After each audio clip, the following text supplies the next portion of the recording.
বিশেষ দুটি কারণে বরিশাল বিভাগের প্রতি আমার আলাদা একটা ভালো লাগা। এর কারণ এই অঞ্চলে আলেম ওলামা বেশি, ঠিক কিনা বলেন? আজকের এই প্রোগ্রামে অনেক কওমি মাদ্রাসার মুহতামিম সাহেবরা এসেছেন, আমি শুনেছি।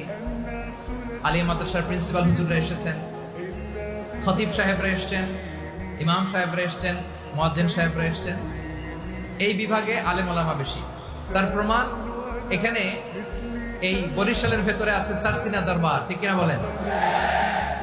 অনেক হাক্কানি একটা দরবার। সারসিনার মরহুম পীর সাহেব হুজুরের খেদমত করেছি আমি অনেকবার, সুযোগ হয়েছিল আমার ছাত্র জামানায়। তো ওনাদের মাদ্রাসা কেন্দ্রিক অনেক খেদমত, আলহামদুলিল্লাহ। তারপর এই বিভাগে রয়েছে চরমনাই দরবার, ঠিক কিনা বলেন?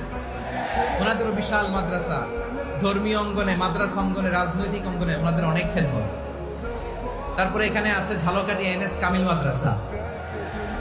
আমরা কায়েস সাহেব হুজুরের কথা শুনেছি, আল ইত্তেহাদ মা আল ইখতিলাফ, মতবিরোধের সাথে ঐক্য, অসাধারণ কথা। তো এই সমস্ত বড় বড় আল্লাহওয়ালাদের আগমন এই ভূখণ্ডে হওয়ার কারণে এখানে ধর্মীয় বিশৃঙ্খলা, মারামারি কম, আছে ঐক্য, ঠিক কিনা বলেন?